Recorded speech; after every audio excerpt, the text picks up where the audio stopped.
minute-by-minute real-time analysis. Live from the CNBC TV 18 budget headquarters. The election budget starts now.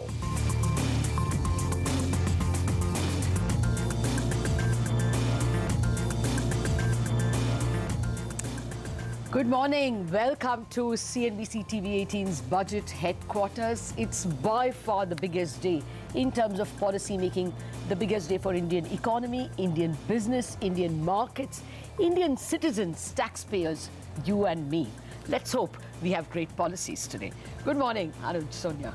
Good morning, Lata. Good morning, Sonia. Well, 16 years of covering budget and still, on the day of budget, some butterflies, right? It's the big day. You said the biggest day for all of us at CNBC TV 18. And of course, this time the big question is it going to be just vote on account, interim budget, full-fledged budget? I think we'll have the answer pretty soon. Yeah, and whether it's an interim budget or a full-fledged budget, guys, we have to work the full day, right? So we have a long day lined up ahead of us. But you know what? Farm, farm, farm. That seems to be the buzzword this time around. And in any case, lots happening at CNBC TV 18 this morning. So all our editors are here this morning to tell you what to expect this time around from the budget. So first up, a lot of buzz is going around and we're going to tell you what are the key things to watch out for. Shireen will be joining us. She'll bring us the overview of what the big expectations are. Lata will tell us the big macro numbers that you guys need to watch out for. Anuj will talk about the market setup ahead of the budget, and we'll also tell you all about the stocks that may get impacted this time around. So let me welcome all of them. Good morning, everyone. Shireen, first let me toss to you. What are you picking up? Well, it's a big day for the Modi government as it gets ready to present the last budget of this government in this tenure. It's also a very big day for interim Finance Minister Piyush Goyal as he presents his first budget ever. I suspect a large part of the speech is going to focus on the government's report card. If you go by what we heard from President Kovind's address to Parliament, the government will give itself an A+. So a laundry list of all the achievements it's been able to deliver on, all the promises it made and has been able to implement over the last 5 years. That will take up Piyush Goyal's speech is my estimation. Outside of that, the other big issue that will get a lot of focus and attention is the farm package. Now remember, if you go by the GDP numbers that were revised and presented just last night, one would wonder about why the farm package is required at all, but forget the GDP data. The fact of the matter remains that this is a political opportunity as well for the government. We've already seen the Congress talk about a minimum income guarantee if it were voted to be power. So we will certainly see a farm fix, and it could be multi-pronged. They could take versions of the scheme currently announced by the Orissa government, the Kalia program, some elements of the Bhavantar scheme in Madhya Pradesh, and of course perhaps additional sweeteners like changes to the Bima Fasal Yojana, the crop insurance scheme, maybe interest subvention. But it is likely to be a multi-pronged strategy that the government will adopt to address the farm sector. What about the salaried class? There could be some sweeteners. When I asked a government official if we should expect anything, I was told, why not? We'll try and see what best we can do. So maybe as far as the threshold is concerned, there could be some enhancement, but not too much is what we are given to understand. Small and medium enterprises, another pain point, another pressure point, and the government will try and see if they can address the pain, especially as far as the labor-intensive sectors are concerned. So some sweeteners are expected there as well. What about that controversial startup tax, the angel tax? Will they axe the tax? My suspicion is they may not go that far, but certainly will make some conciliatory noises, perhaps in the budget speech. This has been something that the Prime Minister has been goading the government to do as well. Jobs, and that is the big cause for concern for the government, given the report suggesting that the NSSO data has been held back. Of course, they've come out and clarified saying that the data has been held back only because it hasn't been conclusively put together, and we should expect the numbers in March. But certainly promises will be made on creating new jobs, on poverty alleviation, and much more if the government were to be voted back to power. This is going to be an election budget. That's what we're calling it here on CNBC TV 18. So watch out for promises and tall promises that the government and Finance Minister Piyush Goyal will make. All right, Shireen, thanks a lot for that. So it's going to be an election budget, as Shireen just said. But what are the big macro numbers we have to watch out for? Beneath the surface, beneath that fiscal deficit number, what else do we look at? The fiscal deficit number, that's quite clearly the biggest number. If it is 3.3, the markets give a thumbs up. If it is less than 3.3, a bigger thumbs up. If it's more, it will be a thumbs down. So I think that 3.3 will be sacred. You can't go above that. Then the bond markets are really worried about how much will the government borrow, because it's the remaining terrain that is left for private sector. If the government occupies too much of a terrain, then the cost of money rises. So 6.25 to 6.5 lakh crore kind of gross market borrowing program of the government will go well with the market. Maybe they will tolerate up to 6.7, but beyond that, it will be seen as negative. Now, of this, 2.5 lakh crore has to be paid back, because those are bonds maturing issued over the last several years. So if you take away that minus 2.4 lakh crore, actually, the number that you will get will be about 4 to 4.2 lakh crore net borrowing. If that is the number the bond market gets, then the cost of money will not go up. So that is really the key number. And then, of course, how do you arrive at this number? Shireen spoke about a lot of taxes, but my sense is that they will not assume too much by way of income, because you don't know what the situation is after May. So normally, in a vote on account, you assume the nominal GDP growth rate as your tax growth. You can give it a little more buoyancy. Maybe it won't be 12%, which would be the nominal GDP assumption. It could be 12 to 14%. Likewise, on expenditure, you would normally assume a 10% rise in expenditure, but everyone knows that there is going to be a farm package. So how big is the farm package and how credibly is it provided for in the numbers is what we have to look at. And we really don't know from where they will take and mix it in the farm package. So those will be the big numbers we will watch out for, the rate of growth of taxes and the rate of growth of expenditure. But I have worked out a very detailed simultaneous equation as to what will go as the bedrock of this budget. And this is how it looks. 1 lakh crore poverty package plus 1 lakh crore universal income package plus 3 lakh crore RBI capital minus 0.25 lakh crore of tax giveaways plus 1 lakh crore of FCI bonds is equal to 273 seats in the Lok Sabha. The equation will be something like that. Okay, well, let's see how it plays out. But, you know, for now, the market yesterday had a big rally. The Nifty was up almost 200 points. And there was huge buying, almost 3,000 crores by FII. So let's find out from Anuj what the trade setup is looking like as we head into the big budget. Anuj, hi, morning. Morning, Sonia. Well, just to carry the point forward from Lata and Shireen. First of all, the market goes into the budget with the lowest expectations. And for obvious reasons, we know that it's going to be election year, and the market will give benefit of doubt to the finance minister and to the government, because obviously you know that there's going to be some bit of issue with the fiscal discipline. Now, the room for negative surprise, hence, I believe, is quite low. The market's positioning is quite light, despite the kind of rally that we had yesterday, almost a 200-point rally. Clarity on amount of farm loan waiver, I think that's big issue. More than that, the big issue is it going to be a one-time or is it going to be a recurring issue? I think that is critical, because if it's recurring, in that case, the market will have to adjust to that reality, and that's something that we'll take note of. Apart from that, you know, there's this, of course, some more clarity on RBI dividend. Divestment targets, I think this year has been a bit of a disappointment. Clearly, the market believes that even the low-hanging fruit like Suti perhaps wasn't plugged this time. Perhaps this fiscal that will be done. Hindustan Zinc is an example. That could be done. So let's see if that happens. And of course, the joker really is on the STT front, or long-term capital gains tax. Now, that's more of hope than anything else. LTCG was just introduced last year, so it would be, outlandish to assume that, in just 1 year, that will be removed. But if there's some tinkering on that, or some tinkering on securities transaction tax, I think that will do a lot to lift the market sentiment. And that's all it needs right now in this kind of environment, just lifting of sentiment. Okay. Well, I take your point, Anuj. It's just that, if you tinker with the tax and it lasts for just 1.5 months, and there is a new finance minister on May 15th or May 20th, then having a tax for 50 days will be messy. So that's why chances are, even if you announce the tax, you will say it will become applicable from June. That's been convention.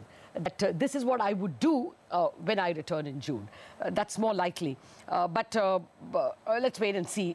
Things can always get different. There is always a first time. But Sonia, what would you have investors keep on their list in terms of stocks that could be impacted? Okay, so with the new GST regime swallowing up more than a dozen indirect taxes, this time around the budget speech is unlikely to pack any nasty surprises for stocks. But since all the focus will be on the farm package, quickly the stocks to look at would be, some of these farm-oriented names, M&M, Escorts, Jain Irrigation, etc. Since we are expecting an Orissa-based Kalia scheme or an MP-based Bhavantar scheme to come through.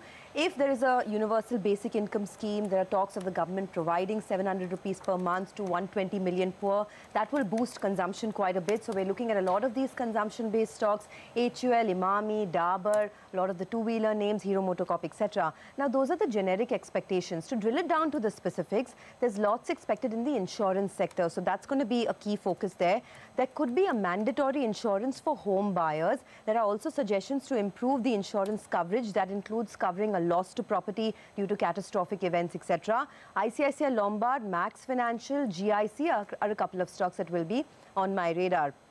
Finally, in the metal space, there is something more specific that the street is expecting this time around. The import duty on aluminum could be hiked to 10 to 12.5% versus 7.5% currently. And the import duty on aluminum scrap could be hiked to 7.5% versus 2.5% currently. Stocks on your radar, Hindalco, Nalco, Vedanta, positive for them if that comes through. And finally, the duty on coking coal may be reduced from the current 2.5%. And, that will help the steel industry reduce their raw material costs, increase production. Of course, that's positive for names like Tata Steel, JSW Steel, etc. They're also asking for an exemption from the environmental cess. So these are a couple of stocks that you need to keep on your radar. All right, that's a fairly comprehensive list. Of course, we will also be telling you other stocks that would be in the news today. But before that, one more budget list that you should keep on your list. Prashant Nair is joining us. Prashant, what are the big tax expectations? It's, I mean, it's as we've been calling it, it's an election budget, right? So even though it's an interim budget, what can the finance minister do to sort of leave more money in the hands of taxpayers? I think that's the way to look at this. And I think very broadly speaking, the focus this time is going to be on direct taxes rather than indirect taxes. Indirect taxes, a lot of it is covered under the GST. And also because, I mean, on the corporate tax side, it's not really affecting voters directly. I mean, if you believe that this is a budget aimed at voters ahead of the elections for 2014, it's very clear. And I've spoken to many in the industry themselves who are not expecting very much on the corporate tax side or the indirect tax side either. It's very much focused on the direct tax side. So let's get straight into it. Remember, the direct tax code report is due by the end of February of this year. So the finance minister in the budget very broadly may actually say that while we've addressed so much and done so much on the indirect tax front, on the direct tax side, well, this report is due just now. So just wait for it. And we don't want to make any big bang changes at this point in time. The other point is that people also realize, and industry corporates, etc., that I spoke to also realize that since it's a budget coming at a time of farmer distress, the focus will be on that. So expectations aren't running pretty wild. But in any case, very quickly, on the direct tax front, the standard expectations, IT exemption limit could be raised from the current 2.5 odd lakhs per year.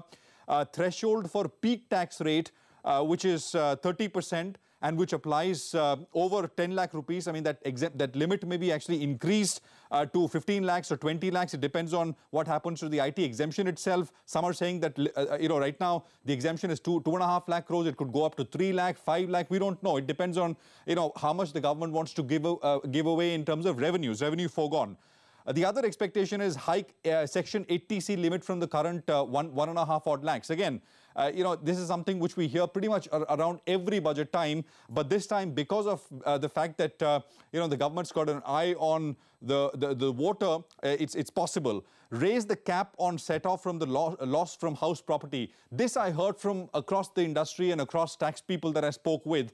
And this could do a fair bit to boost housing and essentially revive the housing market. This was a big benefit till a couple of years back. And the limit was made to 2 lakhs, when this change was made. On the corporate tax front, clarity with regards to the intent on the direct tax code, tax incentives to the MSME sector, weighted deduction for expenditure on R&D could be extended, and structure for dividend distribution tax could be changed. How much of this, one has to ask, if it is done at this point in time, will play well politically. And I think not very much will. So I think that's the reason why expectations are kind of low on the corporate tax front. The other one is angel tax, and I think Shireen also mentioned this. More clarification is required, and maybe the government does something, and puts that in the budget and say that this is what we're going to do, and we're going to make sure that we clarify this issue completely within a given time frame. So that's it on the tax front. Back to you guys. You know, Prashant, if you took all that away, I think the government's tax kitty, which stands at about 15 lakh crore, will come down to 10 lakh crore. And then if you have to add a farm package of another 3 lakh crore, we'll have a deficit of 10%. So I think this is too big a wish list. But any one of those could be picked. That's the point Prashant is making. OK, so that sets the expectations. All that buzz came to us over the last few days and weeks. And today it will finally boil down to 11 a.m. The top voices from across the spectrum will be live on CNBC TV 18 throughout the day to analyze every line, every number of the election budget. The big political voices, Suresh Prabhu will be with us, Jayant Sinha, Subhash Chandra Garg, SC Garg, the DEA Secretary, Ajay Narayan Jha, they're all Finance Ministry Secretary, Sanjeev Sanyal, the Economic Advisor to the Finance Ministry, Amitabh Kant, CEO Niti Aayog, and among others are going to be with us to share the political agenda and lay threadbare the reasons behind the budget. All right, a big day like today also deserves the biggest market voices. So you have the best and brightest minds with us. Ramesh Damani, Rasesh Shah, Ramdev Agarwal, Nirmal Jain and Ashok Wadhwa will join in all day today to parse through the fine print. And joining them will be Sunil Singhania, Vitri Subramaniam, Sandeep Bhatia, Gautam Chowcharya, Mahesh Nandurkar, the two most famous Nilesh Shahs, one of Envision and one of Kotak AMC, Aditya Narayan, Hiren Ved, Saurabh Mukherjee. Wow, actually it's a whole month's worth of market masters all in a day. And we're not yet done. Oh yes, we'll also be keen to hear our guest editor, Mark Mobius, who will be with us through the day today, along with a heavy-duty lineup of the other keen India observers. We have names like Arvind Sanger, Teresa Barger, Muhammad Appabai, Hugh Young, Caesar Mastri and Adrian Movat. India Inc. also will turn out in full force post the budget speech to judge the impact of the policies that matter to them. Catch the tallest leaders. We will have Deepak Parekh, Rajneesh Kumar, Sheshagiri Rao, Sanjeev Goenka, all of them presenting their budget verdict. And joining in to dissect the big macro numbers today will be names like Jahangir Aziz, Sonal Verma and Sajid Chinoy. And the tax tangle will also be handled by a whole host of veteran experts. Dinesh Kanabar and Sudhir Kapadia will be joining us amongst others. Well, I think we have laid across on your table a very heavy breakfast meal. So for the moment, we're going to take a break, catch your breath. We are coming back to break down the economics behind the budget. We're going to be joined by Nomura Sonal Verma and Jahangir Aziz of JP Morgan.